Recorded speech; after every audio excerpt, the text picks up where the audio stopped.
Septia Pratama menyebut jika bapak tirinya yang diduga kuat menjadi pembunuh ibunya dipicu oleh rasa cemburu. Hal itu dikatakan Septia karena ayah tirinya kerap mengingatkan korban agar tidak bermain TikTok melulu.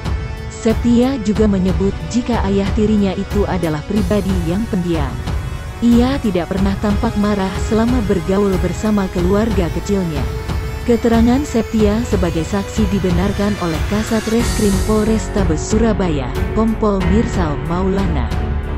Mirsal menyebut jika pelaku yang juga suami Siri Jasmi, 46 itu cemburu karena korban kerap mengunggah konten di media sosial. Pelaku meninggalkan korban dalam kondisi sekarat dengan mengunci rumahnya dari luar.